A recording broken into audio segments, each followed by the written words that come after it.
down for real. Hello there, and welcome to another edition of the Volleyball Coaches Show. I'm Jordan Bastrong with MurrayAthletics.com, joined alongside head volleyball coach Steven Gream. Now, Coach, it's been a little while since we last spoke. Since we last spoke, your team had two matches, one at Henderson and one at Texas College to finish off your season. You ended up winning both games. At Henderson, you won in 4 sets. I think Amanda Monge had the big night there with 20 kills. And then at Texas College, you went over there for a sweep to put your team on a 5-game win streak. What can you tell us from those last two matches? Well, those last two matches, the Henderson State one was very critical for us because we wanted to be able to put ourselves in a good position to seed that we needed to get for the tournament.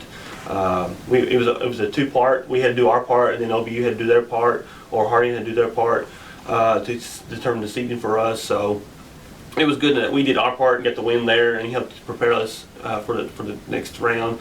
Texas College was another one of those games where we wanted to be able to run some things again, kind of prepare for the upcoming tournament. So we got to run more free ball plays. We got to run more dynamic stuff on our offense. Got to work on our serves a little bit better. So it helped us work on some things rather than just play a team that we couldn't run those things. So that was a good thing for us going into the tournament. Now, the Friday that you played Texas College, Southeastern actually had a match against Northwestern, and that was going to determine the 3 seed. And Southeastern went down 2 sets to none, and all signs pointed to you guys playing Harding until Southeastern bounced back and won in 5. So now it's 6 seed SAU against 3 seed Southeastern. Southeastern, a team that came here earlier this season. In the first set, you guys took them pretty handily, 25-19, and then they made somewhat of an adjustment, and they started rolling the ball a little bit more on you guys. But I guess talk about that match last time and talk about some adjustments you plan to make for this match. Well, I mean, you're exactly right. I thought we played a very good game against them in the first set. Then the second set, they started playing a little off-speed stuff. They had to slow us down. We were just playing too well that first set. They had to slow us down. And the tipping and serving short and things like that is what they did there. And at that time, this is about a month and a half ago, at that time we were really struggling. We had some people playing defense that aren't used to playing defense in certain areas. Hannah Rice being one of them.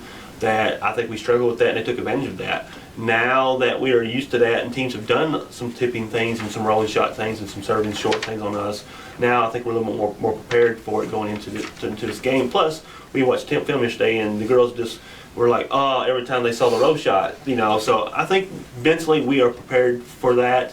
I'm not saying that they're not going to get one down on us, but we're going to be more prepared that that's not going to be the game on that. We want to turn every tip they give us into a free ball.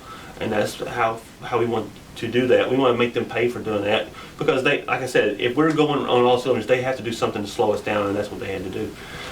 So going into this match, we're preparing as much as we can and watching tape from their recent games, and I think it'll be a good match. Now, Amanda Monge had the big match with 18 kills last match, but also Ali O'Banion stepped up big in that match. She had 10 kills, and she hit for a pretty high percentage. How important is it for Taylor Reum to spread the ball out evenly amongst your attackers? It's highly important. I mean, the Monticello game is a prime example.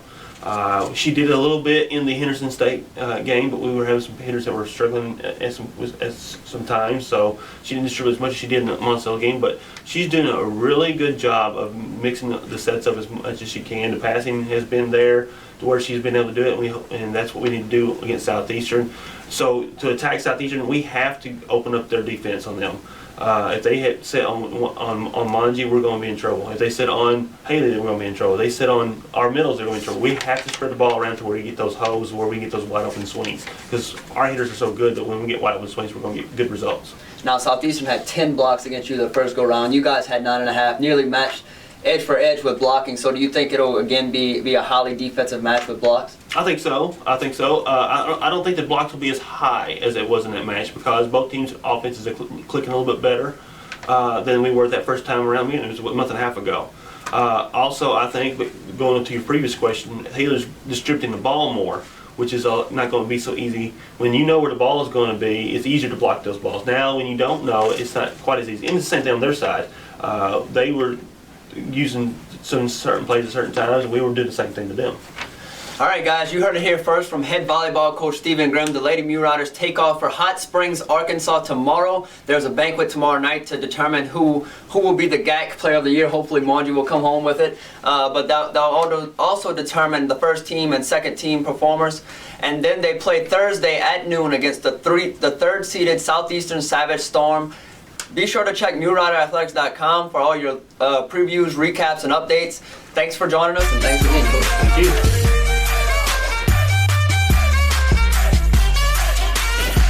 It's going down for real.